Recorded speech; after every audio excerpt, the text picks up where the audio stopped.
지난주에 우리는 유다 백성들이 학계와 서가라가 전하는 하나님의 말씀에 감동되어서 하나님과 자신들에 대한 분명한 인식 속에서 성전 공사를 재개하는 모습을 보았습니다. 그러나 또 하나의 방해 공작이 드러나는데 총족 닷드네가 이들의 성전 공사 재개와 관련한 상황을 다리오 왕에게 서신으로 보내게 되지요. 그런데 오늘 읽었던 6장 1절 말씀과 10절 말씀에 우리가 정말 여러 해 우리 마음을 가장 아프게 했던 그런 어떤 고통들과 그런 어떤 아픔들이 싹 사라지는 듯한 그런 하나님의 음성을 오늘 6장 1절에서 10절까지 보게 되지요. 하나님의 성전 공사가 이제 합법적으로 이루어지는 장면을 보게 됩니다. 자, 그렇다면 총독 닷드네와 동관들의 서신을 받은 다리오가 어떻게 하는가? 우리 6장 1절과 2절 말씀을 함께 읽겠습니다. 이에 다리오 왕이 조서를 내려 문서 창고 곧 바벨론에 보물을 쌓아둔 보물 정관에서 조사하게 하여 메레도 안게다 공성에서 한 두루마리를 찾았으니 거기에 기록하였으되. 먼저 우리가 여기에 나오는 다리오가 어떤 다리오 왕인지 잠시 살펴볼 필요성이 있습니다. 본문에 나오는 다리오 왕은 여러분이 잘 알다시피 다니엘서에 나오는 다리오 왕과 다릅니다. 다니엘에 나오는 다리오 왕은 메데 바사의 왕이었습니다. 그리고 이 다리오 왕은 메데 바사를 하나의 제국으로 통일하였던 즉 바사 제국을 건국한 고레스 왕의 숙부이자 장인이었습니다. 그 당시에는 근친혼이 일반적이기 때문에 왕실에서는 바로 메데 바사의 왕이었던 다리오가 바로 다니엘에 나오는 다리오지요. 반면에 오늘 본문에 나오는 다리오 왕은 바사 제국의 제4대 왕이었습니다. 고레스, 캄비세스 2세, 바르디아 다음에 바사 제국의 4대 왕, 그 4대 왕이 오늘 본문에 등장하는 다리오 왕입니다. 그런데 본문의 다리오 왕이 즉위하던 당시에 바사 제국은 내외적으로 분열과 갈등과 많은 위험에 봉착하게 되었습니다. 왜냐하면 우리가 수많은 역사를 통해서 잘 알 수 있듯이 새 왕이 즉위하면 어떤 일이 벌어집니까? 새로운 체제가 도입되어지고 그것이 안정적으로 정착되어질 때까지는 수많은 권력 다툼이 지지 세력과 반대 세력 간의 권력 다툼이 계속 일어나게 되죠. 다리오 왕이 즉위하던 해 바사 제국의 나라 안 상황도 예가 아니었습니다. 뿐만 아니라 외적으로는 피지배국의 크고 작은 반란과 저항이 곳곳에서 일어났다고 합니다. 사실 총독 닷드네와 그의 동관들이 다리오 왕에게 유다 백성들의 성전 건축과 관련한 서신을 보낸 것도 바로 이런 나라 안팎의 사정과 크게 무관하지 않다고 저는 봅니다. 왜냐하면 국내적으로는 심각한 권력 다툼과 분열과 갈등이 계속되고 있고 또한 외적으로는 속국들의 반란과 저항으로 인해서 몸살을 앓고 있던 이 바사 제국의 상황에서 유다 백성들의 성전 건축은 또 다른 불안 요소로 그들에게 작용했을 것이라고 저는 생각을 하기 때문입니다. 그래서 당시 상황을 고려해 보면 유다 백성들의 성전 건축은 그들에게 또 다른 하나의 속국의 저항의 모습으로 충분히 비추어질 가능성이 농후하다고 저는 생각을 합니다. 그래서 닷드네와 이 동관들은 유다 백성들의 성전 건축을 시작한다는 그런 정보를 입수한 후에 곧바로 그 현장으로 달려갔던 것입니다. 그리고 성전 공사와 관련한 그간의 경위와 그리고 누구의 지시로 누가 책임자로서 이 성전 공사를 재개했는지 그들은 관련자들을 묻고 그들의 명단을 요구했던 거지요. 따라서 총독 다드네와 이 동관들의 입장에서는 유다 백성들의 성전 건축이 자신들이 그 관할하는 유다 지역에서 일어난 일이기에 당연히 조사해야 할 그런 그들의 책무였다고 우리는 볼 수 있지요. 이러한 측면에서 다드네와 동관들이 다리오에게 서신을 보낸 일 역시 그들의 책무와 사명의 연장성산에서 우리는 이해할 수가 있는 것입니다. 나중에 이런 상황을 보고하지 않았다가 그들에게 어떤 책임 추궁이 일어날지 모르는 그런 상황이기 때문입니다. 이들은 바사 제국의 관리로서 그들의 할 일을 지금 하고 있는 것입니다. 어쨌든 총독 다드네와 그의 동관들이 보낸 서신을 받은 이 다리오 왕은 오늘 말씀을 보면 지체 없이 조서를 내려가지고 여러 궁의 문서 창구를 조사하게 되지요. 그런데 사실 이 다리오 왕의 이런 신속한 결정과 조치는 앞에서 제가 언급한 이 바사 제국의 국내외적인 그런 상황을 우리가 고려할 때에 하나님의 주권적인 섭리가 아니면 도저히 불가능한 일이다. 저는 그렇게 생각합니다.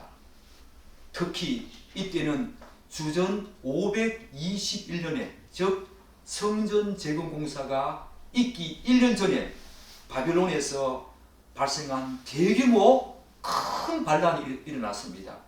그 대규모 반란을 진압한 지 채 얼마 되지 않은 그런 시점이라 바사 제국의 나라 안팎의 사정이 매우 어수선하고 불안정한 상태였습니다. 더군다나 유다는 바사 제국에는 너무 작은 속국에 불과했습니다. 게다가 성전 건축과 관련한 분쟁이기 때문에 다리오 왕의 입장에서는 이 문제를 그냥 단순 사건으로 취급하면서 그냥 쉽게 넘어갈 수 있는 그런 문제이기도 하지요. 왜냐하면 당시 바사 제국을 둘러싼 여러 가지 정황을 감안할 때 다리오 왕은 이런 문제까지 신경을 쓸 여력이 거의 없었다고 볼 수가 있지요. 그럼에도 불구하고 오늘 말씀을 보면 다리오 왕은 다드네와 이 총관들이 보낸 서신을 받고 곧바로 조서를 내려서 오늘 1절에 보면 이에 다리오 왕이 조서를 내려서 곧바로 조서를 내려서 문서 창구를 조사하게 했다. 이런 모든 정황들을 우리가 고려해 볼 때 다리오 왕을 감동시킨 하나님의 역사가 아니면 하나님의 섭리가 아니면 그 나라 안팎의 위급한 상황에서 이런 작은 속국에서 발생한 종교 하나 문제, 성전 건축하는 그 문제로 말미암아 다리오 왕이 이렇게 곧바로 신속하게 조서를 내려가지고 그 보물 창고 어디에 있는지 모르는 그 보물 창고를 다 뒤져가지고 고레서 조서를 찾게 했다. 불가능하지요.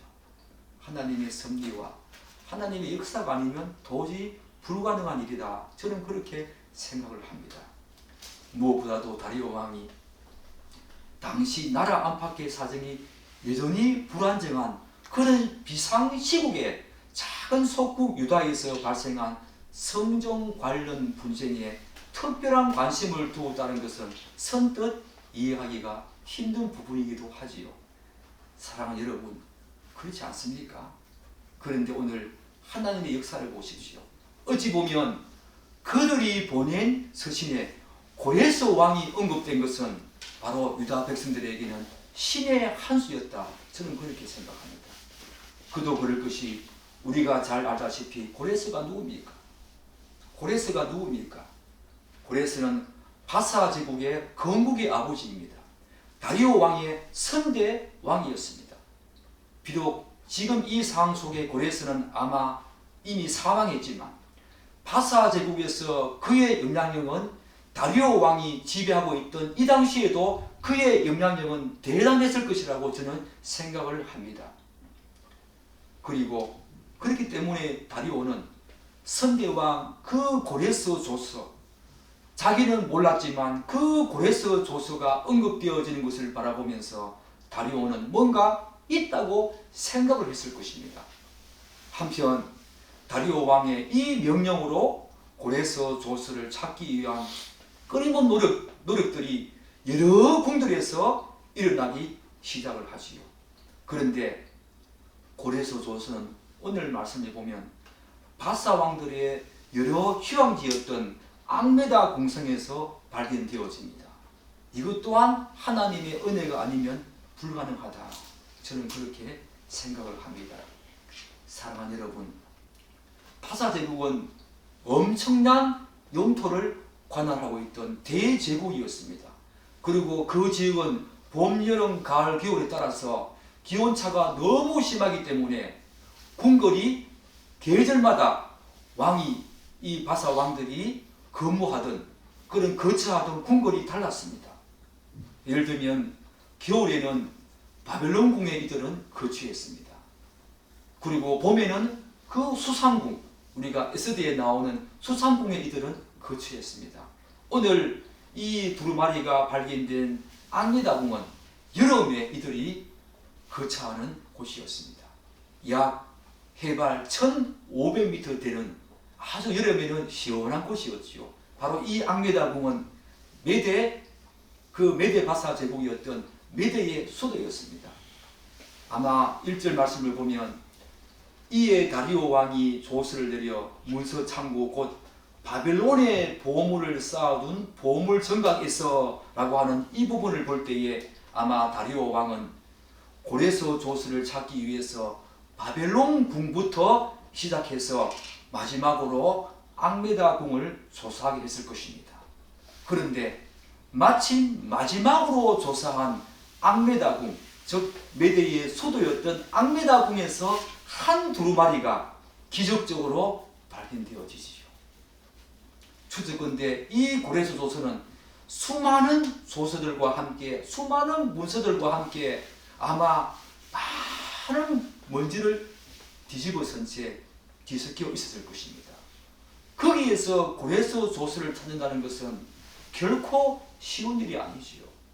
그렇지만 하나님께서는 고레스 조서를 찾는 관리들의 그 마음까지 감동시켜서 끝까지 그들이 포기하지 아니하고 그 고레스 조서를 찾아내게 하신 것입니다.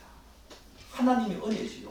그 관리들에게 철저하게, 오늘 다뜨네와 동관들도 자기의 책무를 다하는 그런 바사 제국의 충실한 관리들 아니었습니까? 마찬가지로 아무리 다리오 왕이 조서를 사다라 그렇게 명령을 한다 하더라도 없다 하면 그들은 아무 문제가 없습니다. 그럼에도 불구하고 어디에 있을지 모르는 그 고레스 조서, 이미 20년이나 훨씬 지난 이 즈음에 그 고레스 조서를 어디에서 어떻게 찾는단 말입니까? 바사 제국의 문서가 얼마나 많겠습니까? 어느 궁에 있을지, 또한 그 문서가 어느 지점에 있을지 아무도 모르는 상황 속에서 이 관리들은 그 수많은 문서들을 뒤집고 하면서 그 먼지들을 뒤집어서면서 우리가 추론하건대 아마 그렇게 했을 것입니다. 그런데 끝까지 포기하지 아니하고 이 관리들의 마음까지 하나님께서는 감동시키셔서 이 고레스 조서를 앙메다 궁에서 찾게 하신 것이다. 하나님의 은혜가 아니면 도저히 불가능하지요. 서신을 보낸 것도 하나님의 은혜였습니다. 그리고 이 관리들의 마음까지 감동시키시고 마음까지 어루만지셔서 끝까지 하나님의 역사를 감당하게 했던 그 수단으로, 방편으로 관리들의 마음을 감동시키셔서 그들을 도구로 삼으셨다. 하나님의 은혜가 아니면 불가능하지요. 사랑하는 여러분, 여러분들이 하고 있는 그 일 하나하나가 하나님이 그분의 역사를 이루어 가시는 중요한 한 일부분이다. 여러분이 여러분의 삶 속에서 책무를 다하고 여러분이 성실하게 자신의 일을 잘 감당하는 그 자체가 바로 하나님의 역사를 이루어 가시는 하나님의 놀라운 그런 섭리다라고 생각하시고, 비록 어렵고 힘든 오늘날과 같은 이런 상황이라 하더라도 여러분 최선을 다하시고 내 하나가 내 임무를, 내 책무를, 내 일을 다한다고 무슨 일이 벌어지겠는가, 그렇게 생각하지 마시고 여러분이 하시는 그 일 속에서 최선을 다할 때에 닷더네와 총관들, 동관들과 그리고 여기 있는 관리들이 자신의 일에 최선을 다했을 때 하나님의 귀한 도구로, 자신들은 몰랐지만 하나님의 귀한 도구로 사용되어졌다는 사실을 기억하면서 사랑 여러분, 우리도 그렇게 살아내기를 간절히 축복합니다. 한편 고레스 조서를 확인한 다리오 왕은 어떻게 합니까?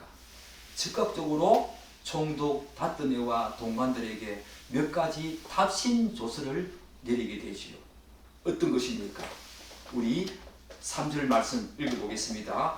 고레스 왕 원년에 조서를 내려 이르기를 예루살렘에 있는 하나님의 성전에 대하여 이르노니 이 성전 곧 제사 드리는 처소를 건축하되 지대를 견고히 쌓고 그 성전의 높이는 60규빗으로 너비도 60규빗으로 하고 라고 하면서 우리 어디를 보냐 하면은 7절 말씀 볼까요? 시작. 하나님의 성전 공사를 막지 말고 유다 총독과 장로들이 하나님의 이 성전을 제자리에 건축하게 하라.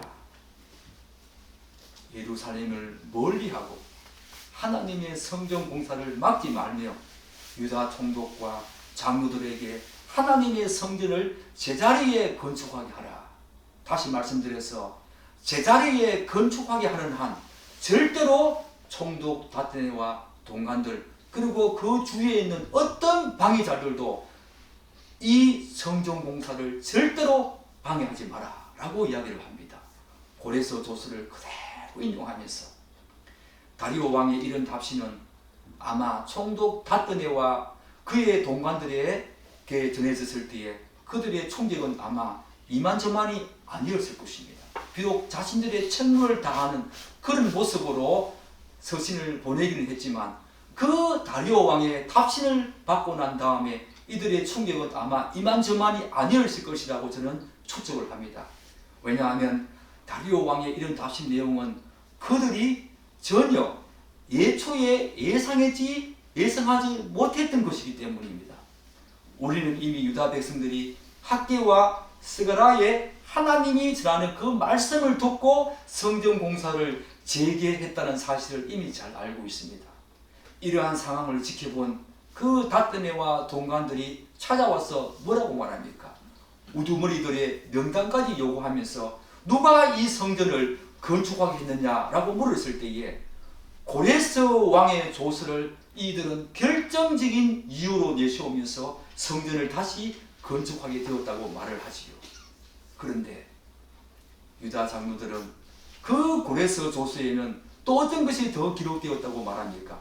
느부갓네살이 예루살렘 성전에서 탈취한 성전의 기물들, 금은 그런 그릇들까지 다시 하나님의 예루살렘 성전에 되돌려 놓아라 라고 하는 그런 내용까지 기록되었다고 말을 하지요. 아마 추측해 보십시오. 고레스 조서와 관련한 이런 내용을 전해드는 닷더네와 동관들은 이들의 이런 말이 틀림없이 거짓말일 가능성이 있다는 합리적인 의심을 했을 것입니다. 이를테면 그들은 유다 장로들이 말하는 그 고레스 조서에 대한 존재 여부에도 아마 굉장한 의심을 보냈겠지만 설령 그 조서가 존재한다고 하더라도 그 조서의 내용이 유다 장로들이 말한 그 내용과 일치할 것이라고는 꿈에도 생각하지 못했을 것입니다. 느부갓네살이 다시 성전의 모든 기물들, 그 모든 기물들을 고레스가 다시 예루살렘 성전에 되돌려 놓아라. 그것까지 아마 일치하리라고는 절대로 생각하지 못했을 것입니다.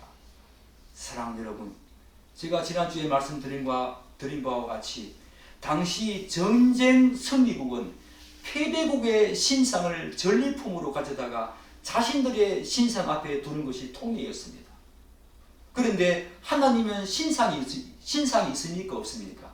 하나님은 신상이 없기 때문에 느부갓네살은 할 수 없이 성전에 있는 기물들이라도 가지고 와서 자신들의 신전에 두었던 것입니다. 이런 사실은 이 유다 장로, 유다 백성들에게는 너무 치욕적이고 모욕적인 그런 처사지요. 하나님의 성전 기물들을 자신들이 섬기던 그 우상의 신전 앞에 두고 성리국의 놀라운 우리가 바로 이겼다, 우리가 바로 저 패배국의 신을 이겼다라고 하는 그런 의미에서 성리국의 신전 앞에, 신상들 앞에 패배국의 신상들을 두었다는 것. 물론 하나님은 신상이 없기 때문에 검은 그릇들, 성전의 기물들을 가지고 와서 자신들의 신상 앞에 두었지만 유다 백성들에게는 너무너무 치욕적이고 모욕적인 처사가 아닐 수 없지요. 이런 상황에서 고레스가 패배국으로부터 탈취한 그 중요한 성전 기물들을 다시 본국으로 돌려보내라는 조서를 내렸다는 이들의 말에 아마 다뜨네와 동관들은 분명 의심스러운 눈초리를 아마 그들에게 보냈을 것입니다. 그렇지 않습니까? 그런데 사랑하는 여러분, 우리는 이 내용이, 고레스 이 내용이 분명한 사실임과 그리고 하나님의 예언의 성취임을 알아야 합니다. 이 내용은 이미 예레미야가 예언한 것이요. 예레미야 27장 21절로 22절을 보면 만군의 여호와 이스라엘의 하나님께서 여호와의 성전과 유다의 왕의 궁전과 예루살렘에 남아있는 그 기구에 대하여 이와 같이 말씀하셨느니라. 그것들이 바벨론으로 옮겨지고 내가 이것을 돌보는 날까지 거기에 있을 것이니라. 그 후에 내가 그것을 올려와 이곳에 그것들을 다시 되돌려 두리라. 여호와의 말씀이다. 하나님의 성전은 없어지지 않습니다. 예레미야는 이미 하나님께서 그렇게 귀하게 이으셨던 그 성전의 기물들이 일시적으로 느부갓네살에 의해서 바벨론으로 옮겨지겠지만 다시 되돌려 보낼 것이라고 이렇게 이미 예레미야를 통해서 예언하신 것입니다. 그렇기 때문에 고레스 조서에 나와 있는 그 내용은 바로 예언의 성취지요. 고레스의 마음을 움직이신 하나님이십니다. 사랑하는 여러분, 고레스가 왜 유다 백성들을 포로에서 귀환하게 하셨고 성전을 짓고 그곳에 성전 기물들을 다시 되돌려 놓으라고 했을까? 우리들은 이 부분에서 수많은 원인들이 있다는 사실, 수많은 이유가 있다는 사실을 우리는 생각해야 됩니다. 그 당시에 정치적인 상황들, 그 당시에 바사 제국의 정책적인 상황들도 여기에서 굉장한 역할을 하지요. 그런데 우리들은 이런 부분들을 한번 생각해 보아야 됩니다. 고레스는 하나님의 성전 기물들을 누가 더럽히지요? 누가 그것들을 꺼내가지고 선대왕이었던 느부갓네살이 바벨론 성전에 그렇게 놓아두었던 그 기물들을 꺼내가지고 누가 거기에다가 검은 그릇에다가 술을 부어서 먹기 시작합니까? 바로 벨사살 왕이었습니다. 이 벨사살 왕은 잔치를 너무너무 좋아했는데 그때도 많은 후궁들과 관리들과 또한 자신이 사랑하는 사람들을 다 모아놓고 느부갓네살 자신의 선친이 가지고 왔던 검은 그릇들을 다 꺼내가지고 술을 거기에 부어서 마셨습니다. 그에게 어떤 일이 벌어집니까? 그날 밤에 바로 자백에 의해서 목숨을 잃게 되죠. 하나님의 저주와 심판이 벨사살 왕에게 이르렀다는 것입니다. 그것을 누가 보았습니까? 고레스가 보았습니다.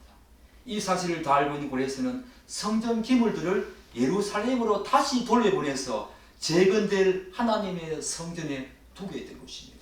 자신은 그런 저주와 심판을 받고 싶지 않았기 때문입니다. 그것도 고레스의 마음을 감동시킨 하나님의 놀라운 역사지요. 그런 사실들을 보고도 마음의 감동이 일어나지 않는, 하나님의 역사라고 하는 마음의 감동이 일어나지 않는 사람들이 많이 있을 텐데 고레스는 마음이 움직였던 것입니다.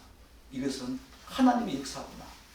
벨사살 왕이 죽은 것은 하나님의 저주와 심판이었구나. 이런 상황들을 다 보면서 하나님은 고레스의 마음을 움직이게 된 것입니다.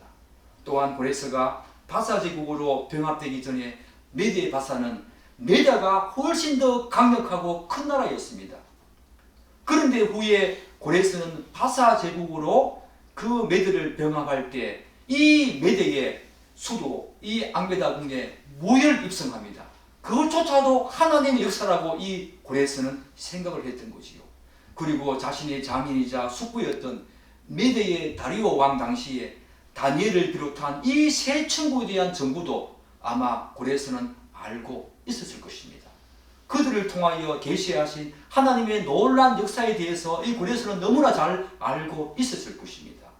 사랑하는 여러분, 다니엘서에 몇 가지 기록된 내용, 성경에 기록된 것만 그러할진데 기록되지 않는 그런 내용들이 얼마나 많겠습니까? 그 내용들을 당시 고레스는 같은 시대에 살았기 때문에 다 알고 있었습니다.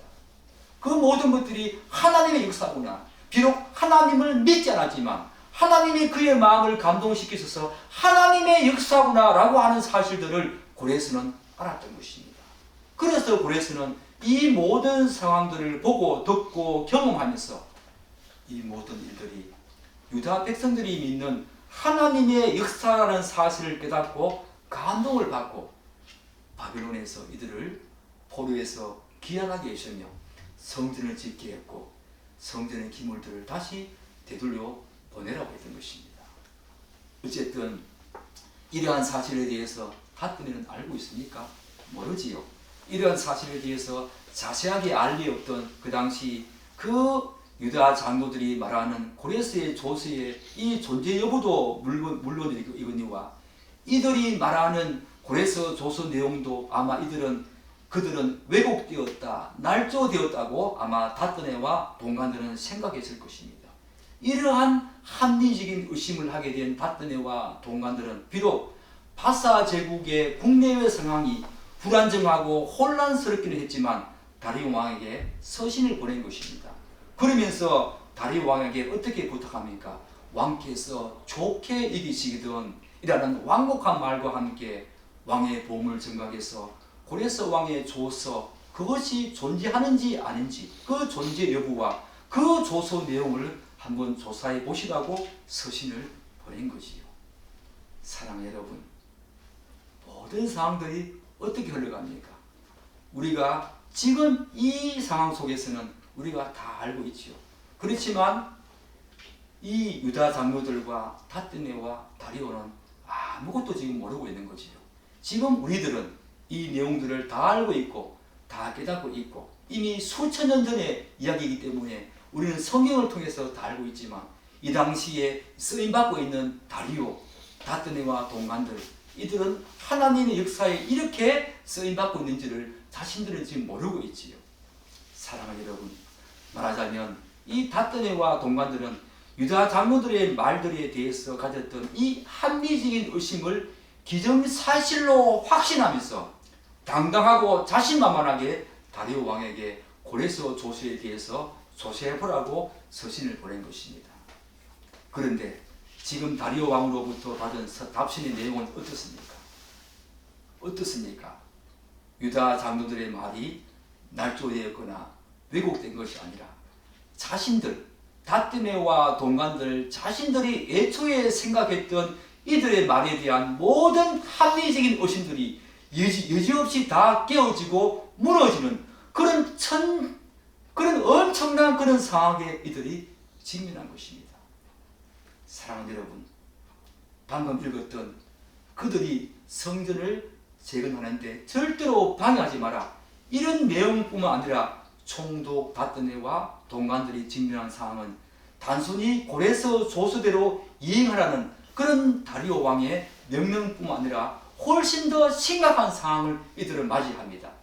왜냐하면 다리오 왕은 또 다른 조서를 자신의 조서를 내려서 그들이 유다 장로들에게 어떻게 행해야 할지 일러준다는 것입니다. 어떤 내용입니까? 우리 8절 한번 읽어보겠습니다. 8절 읽겠습니다. 내가 또 조서를 내려서 하나님의 이 성전을 건축하게 대하여 너희가 유다 사람의 장로들에게 행할 것을 알리노니 왕의 제사한 곳 유브라데강 건너편에서 거둔 세금 중에서 그 경비를 이 사람들에게 끊임없이 주어 그들로 멈추지 않게 하라. 사랑하는 여러분, 다리오 왕은 뭐라고 말합니까? 성전 건축에 필요한 경비를 유브라데강 건너편에서 거둔 세금으로 충당하라고 명령합니다. 어마어마한 사건이죠. 그것도 유다 백성들에게 끊임없이 그들이 요구하는 대로 끊임없이 멈추지 말고 주라고 이렇게 명령을 하지요. 참으로 하나님의 놀라운 섭리입니다.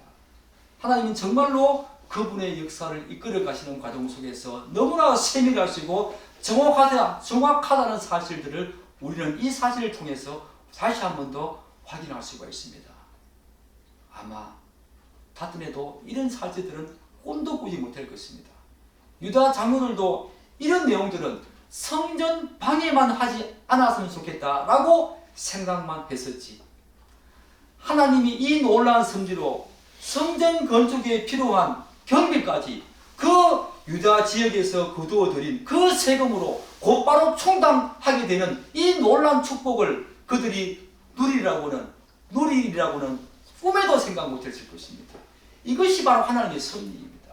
이것이 바로 너무 세밀하시고 너무 정확하신 하나님의 섭리라는 것입니다. 이러한 다리오 왕의 조서 내용은 총독 다트네와 동관들에게 믿기 어려운 충격적인 내용이기도 했겠지만 사실은 제가 생각하기에는 유다 백성들에게도 적지 않는 충격과 놀라움을 주었을 것입니다. 추적건대 사실 유다 장로들의 입장에서는 총독과 그의 동관들이 다리오 왕에게 서신을 보낸다고 했을 때 내심 굉장히 불안했을 것입니다. 왜냐하면 그들에게 고레서 조서 그리고 그 조서에 담긴 내용에 대해서 솔직하게 그들에게 다 말을 했지만 과연 그 고레서 조서가 바벨론 왕의 보물 정각에 지금까지 남아 있을지도 불확실한 상황이기 때문입니다. 또한 설령 남아 있다고 하더라도 다리오 왕이 그 조서를 찾게 하실는지, 그리고 찾는다고 하더라도 성전 건축을 허락할는지, 이와 같은 꼬리에 꼬리를 물고 이어지는 수많은 근심과 염려들이 바로 이 유다 장로들에게 작용했을 것입니다. 그렇지 않습니까? 그래서 이들은 차라리 다트네가 다리오 왕에게 서신을 보내지 말았으면 하는 그런 생각을 했을지도 모릅니다. 그러나 이런 생각은 유다 백성들의 또한 유다 장로들의 인간적인 생각이었을 뿐이었습니다. 하나님의 관점에서는 다트네가 다리오 왕에게 서신을 보내는 이 일이 그분의 역사를 이루어 가시기 위해서 반드시 일어나야만 했던 것입니다. 일어나야만 했던 사건이었던 것입니다. 그런데 이런 유다 백성들의 염려와 근심에 대해서 하나님은 어떻게 역사하십니까? 다리오 왕의 답시는 이들에게 더 좋은 조건과 상황으로 돌아오게 되지요. 전화 위복이 되어집니다. 이것이 바로 하나님의 역사라는 것입니다. 이것이 바로 하나님께서 일하시는 방식이라는 것입니다. 하나님의 말씀대로 그분의 사역과 일을 감당할 때에 분명 일시적으로는 다트네와 같은 사람이 등장할 수가 있습니다. 그에 따른 문제 상황이 발생할 수도 있다는 것입니다. 바로 사단의 관계가 거기에 작동하기 때문이지요. 그래서 오늘날과 같은 이 시대에 우리가 하나님의 말씀대로 산다는 것은 분명 어려운 주제임에는 틀림없습니다. 그러나 그분을 끝까지 신뢰하며 그분의 말씀을 끝까지 신뢰하면서 믿음으로 행하면 하나님께서는 문제 해결은 물론이거니와 그 외에 우리가 생각하지도 못했던 놀라운 것까지 덤으로 허락해 주신다는 것입니다. 마태복음 6장 33절에 너희는 먼저 그의 나라와 의를 구하라. 그리하면 이 모든 것을 너희에게 더하시리라 라는 말씀이 여기에서 이루어진다는 것입니다. 사랑하는 여러분, 보십시오. 한번 보십시오. 지금 유다 백성들은 이제 더 이상 대적자들의 방해 없이 하나님의 성전 건축을 계속할 수 있게 되었습니다. 문제가 해결된 것입니다. 거기에 그치지 않았지요. 뿐만 아니라 공식적으로 성전 건축에 필요한 경비까지 충분히 공급받을 수 있는 그런 기회까지 얻게 되었다는 것입니다. 사실 이것은 유다 백성들도 생각하지 못한 축복이었지요. 사랑하는 여러분, 그래서 에베소서 3장 20절에서 바울은 우리에게 이런 말을 들려주지요. 우리 가운데 역사하시는 능력대로 우리가 구하거나 생각하는 모든 것에 더 넘치도록 능히 하실 이에게 영원 무궁하기를 간절히 원한다. 그렇기 때문에 사단은 어찌하든지 우리들이 하나님의 말씀대로 사는 것을 방해하고자 합니다. 교회는 나가라. 교회는 나가서 예배는 들으라. 그렇지만 절대로 하나님의 말씀대로는 살지 마라. 이렇게 사단은 우리에게 관계를 부리고 방해하며 하나님의 그 역사를 계속해서 그런 식으로 방해한다는 것입니다. 왜 그렇습니까? 하나님의 말씀대로 산다는 것은 분명 돌아가는 길 같기도 하고 더디 깎이는 길 같기도 하지만 그것이 바로 올바른 길이고 올바른 방향이기에 하나님은 그들에게 모든 문제사항도 해결해 주실 뿐만 아니라 덤으로 더 놀라운 역사를 경험하게 하셔서 끝까지 구원의 길을 가게 하시기 때문에 사단은 교회는 나가라. 그리고 예배는 들으라. 그렇지만 하나님의 말씀대로 사는 것은 사단이 계속 방해한다는 것입니다.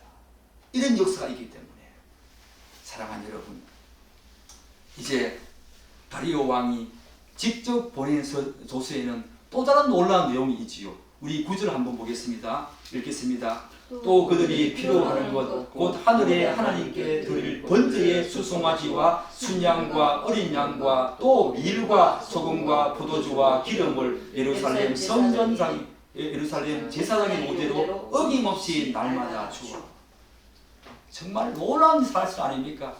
전화위복도 이런 전화위복이 없지요. 다리오 왕이 보낸 이 조서 내용을 자세히 살펴보면은 이 조서 내용은 어떤 내용입니까? 이스라엘 제사 제도에 관한 내용이지요. 다리오 왕이 이스라엘 제사 제도에 대해서 상당한 지식이 있음을 우리가 추론할 수가 있지요. 그런데 우리가 추측컨대 이 다리오 왕이 처음부터 이런 제사 제도에 대해서 알 리가 없었겠지요. 누군가가 가르쳐 주지 않았다면 이렇게 자세하게 언급할 수가 없었을 것입니다. 그러나 우리는 누가 다리오 왕에게 이스라엘의 이 제사 제도에 대해서 이렇게 상세하게까지 가르쳐 주어서 다리오 왕이 자신이 보낸 그 조서에 이 내용을 기록하게 했을까 확인할 수는 없습니다. 그래서 저는 하나님께서 다리오 왕에게 이스라엘의 제사 제도에 대해서 잘 아는 사람, 저는 분명히 유대인이라고 생각합니다. 그 유대인을 붙여주셔서 그를 감동시킨 결과이자 하나님의 섭리로 해석하고 싶습니다. 그 당시에 비록 바벨론과 바사 제국에 살았지만 포로로 잡혀온 그들이 여전히 하나님의 제사 제도를 잊지 않고 있었다는 것입니다. 수많은 유대인들이 거기서 제사를 지내기도 했겠지만 그렇지는 못했다 할지라도 그 제사 제도에 대해서 잊지 않으려고 끊임없이 대대손손 자손들에게 그 사실을 알려주었던 것입니다.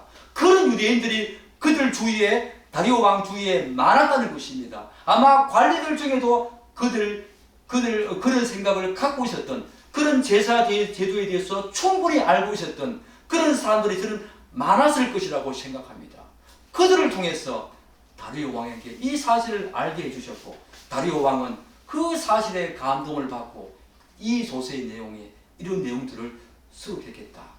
우리가 충분히 추론할 수 있지요. 사랑하는 여러분, 여러분의 믿음과 여러분의 말씀 신앙생활을 대대로 잘 물려주십시오. 사랑하는 여러분, 유다 백성들은 포로로 잡혀왔지만 비록 나라가 망하고 성전이 다 회파되었지만 결코 하나님에 대해서는 비록 신학적인 질문을 던지면서 하나님이 과연 우리를 사랑하시는가? 과연 그분이 존재하는가? 바로 그분이 우리의 하나님, 우리의 여호와 맞는가? 우리가 그분의 백성과 자녀가 맞는가라고 하는 신학적인 질문들을 끊임없이 던졌지만 그들은 그런 질문을 던지면서도 하나님의 말씀을 결코 잊지 않았습니다. 하나님의 제사 제도에 대해서 그들은 결코 잊지 않았다는 것입니다. 70년이 지난 이 즈음에 바로 다리오 왕 근처에 이런 위대한 믿음의 사람들을 붙여주셔서 다리오 왕 조서에 이 내용까지 다리오 왕이 어떻게 이스라엘 제사 제도에 대해서 이렇게 상세하게 알 수 있겠습니까? 바로 믿음 있는 사람, 바로 그 믿음을 끝까지 경계했던 다니엘과 제 친구, 그 외에 수많은 유대인들을 통해서 다리오 왕에게 감동을 주셨고, 그렇기 때문에 그 다리오 조서에 이런 제사 제도까지 수록하게 돼서 어김없이 여기에 들어가는 모든 짐승들, 경비들을 너희들이 다 되어주라. 놀라운 일 아닙니까, 여러분? 놀라운 일 아닙니까? 하나님이 바로 이런 분이라는 것입니다. 결국 총독 다드네와 동관들은 골치 아픈 혹을 때려다가 도리어 어떤 격을 맞이합니까? 여러 개의 혹까지 붙인, 달갑지 않는 여러 가지 혹까지 붙인 그런 최악의 상황에 이들은 직면하게 된 것입니다. 성전을 짓지 못하게 하려 했는데 도리어 성전 건축에 필요한 행재정적인 지원까지 감당해야 하는 그런 어처구니 없는 입장에 이들이 서게 된 것이죠. 하나님의 역사입니다. 사랑하는 여러분, 그렇다면 마지막으로 우리 이 부분들을 한번 살펴봅시다. 다리오 왕은 여호와 하나님 신앙이 있어서 이런 조서를 내린 것일까? 저는 그렇다고는 생각하지 않습니다. 단지 하나님께서 그의 마음을 감동시킨 결과지요. 우리 10절을 한번 보겠습니다. 10절 읽어보겠습니다. 그들이 하늘의 하나님께 향기로운 제물을 드려 왕과 왕자들의 생명을 위하여 기도하게 하라. 10절을 보면은 다리오 왕은 다뜨네와 동관들에게 그들이 하늘의 하나님께 향기로운 제물을 드려서 왕과 왕자들의 생명을 위하여 기도하게 하라 라고 당부합니다. 하나님께 영광 돌리라 그런 말이 아니라 자신들 제국의 왕과 왕자들의 생명을 위해서 기도하라 라고 당부하지요. 즉 다리오 왕이 성전 건축에 필요한 여러 가지 행재정적인 편의를 이 다뜨네와 동관들에게 그렇게 하라고 제공한 것은 그가 여호와 신앙을 견지하고 있었기 때문이 아니었습니다. 단지 바사 제국 그리고 황실의 안녕과 영원한 번영과 보존을 위한 방편이었습니다. 그렇게 기도를 부탁하지요. 말하자면 다리오 왕은 그의 다신교를 포기한 것이 아니라 단지 여호와 하나님을 하늘에 계신 또 다른 한 신으로 여겼을 뿐이었습니다. 그의 마음은 감동시켰지만 그럼에도 불구하고 그가 유다 백성들에게 바사 제국 및 황실의 안녕과 번영을 기도하게 하라고 한 이유가 있습니다. 그게 무엇입니까? 다리오 왕은 이스라엘 백성들이 비록 바사의 소국이지만 이들이 속해 있는 통치자와 그의 성읍들을 위해서 기도하는 백성임을 다리오 왕은 수많은 이스라엘 백성들을 통해서 알았고 그것을 보았기 때문입니다. 바로 다리오 왕, 그때의 다니엘과 세 친구의 이야기를 이 다리오 왕도 알고 있었을 것입니다. 그리고 다리오 왕 이 당시에 수많은 또 다른 다니엘과 세 친구들의 믿음을 바라보면서 이들은 비록 바벨론의 속국으로 와 있지만 속국이지만 바벨론의 그 포로로 와 있지만 이들은 여호와 신앙을 끝까지 견지하면서 바벨론 통치자들과 바벨론을 위해서 기도하는 모습을 이 다리오는 알았기 때문입니다. 그래서 그런 기도를 부탁한 거지요. 사랑하는 여러분, 예레미야가 예언하지요. 예레미야 29장 7절을 보면 너희는 내가 사로잡혀 가게 한 그 성읍의 평안을 구하고 그를 위하여 여호와께 기도하라. 이는 그 성읍이 평안함으로 너희도 평안할 것입니다. 사랑하는 여러분, 이제 한 석 달 후면 대통령 선거가 있습니다. 저는 예수 믿는 사람 뽑으라고 여러분에게 절대로 말하고 싶지 않습니다. 그렇지 않아도 됩니다. 하나님의 섭리가 어디에 있을지는 우리가 모르기 때문에 단지 기도하면서 성경적인 입장에서 어떤 인물들을 꼭 파악하시고 또한 선거에 참여해야 됩니다. 그러나 한 가지 여러분들에게 부탁드립니다. 그것은 뭐냐? 나라와 민족을 위해서 기도하는 것. 바벨론의 속국이었고 바벨론의 포로로 잡혀왔던 이들이었지만 이들은 그들 나라를 위해서 기도하는 것을 잊지 않았습니다. 우리는 바로 지금 이 시대에 그것을 해야 한다는 것입니다. 내가 좋아하는 그런 어떤 대통령이든 나와 코드가 맞고 나와 종교가 맞건 안 맞든 우리들은 우리들의 신앙의 평안을 위해서 나라와 이 조국의 안정을 위해서 번영을 위해서 끊임없이 기도해야 된다는 것입니다. 바로 이스라엘 백성들처럼. 이 지점에서 우리는 이제 마지막으로 하나님께서 그분의 주권적인 섭리를 작동시켜서 그분의 뜻과 목적과 그분의 일을 이루어 가시는 방식을 명확하게 확인할 수가 있지요. 즉 하나님께서는 하나님을 모르는 사람들, 악인들이든 선인들이든 그분의 도구로 사용하셔서 자신의 뜻과 목적을 이루어 가시는 그리고 자신의 모든 역사를 성취해 가신다는 것을 우리는 알 수가 있습니다. 이를테면 오늘 본문에서 한편으로는 닷더네와 동간들처럼 하나님도 전혀 모르고 하나님의 일에도 전혀 관심 없는 사람도 사용하신다는 것입니다. 이를테면 그들은 단지 자신들의 책무에 충실하고자 했을 뿐인데 그런 그들의 모습까지도 하나님은 사용하셔서 그분의 역사를 이루어 가신다는 것입니다.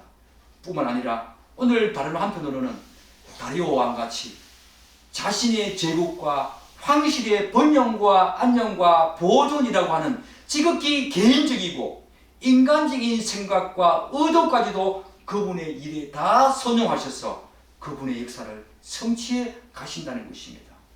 사랑하는 여러분, 우리들은 이 세상 속에서 나름대로 하나님의 뜻과 목적과 그분의 위대한 역사에 쓰임받기 위해서 최선을 다하고 있지 않습니까? 그러나 그 과정에서 오늘 닷더네와 같은 사람들이 나타나듯이 예기치 않게 세상 사람들과 부딪히게 되고 또 그들과 겪게 되는 수많은 여러 가지 문제 앞에 우리는 봉착할 때가 있다는 것입니다. 그때 많은 사람들은 차라리 그런 사람을 만나지 않았으면 좋겠다라고 하는 생각을 하면서 큰 좌절과 절망을 겪기도 하지요.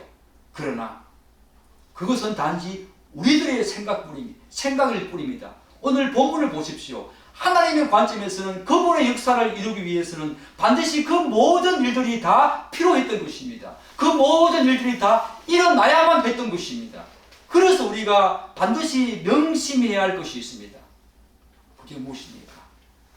하나님께서는 우리 주변의 수많은 상황들, 곧 성도들을 포함해서 자연인들과 그들과의 어떤 관계, 또한 그들과의 관계에서 발생하는 수많은 사건들, 이런 것들을 다 허락하셔서 다 선용하시고 그분의 역사를 이루어 가신다는 것입니다.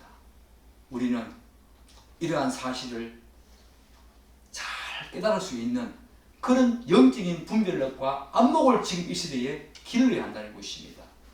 사랑하는 여러분, 신앙은 교회 안에서만 통용되는 것이 아닙니다.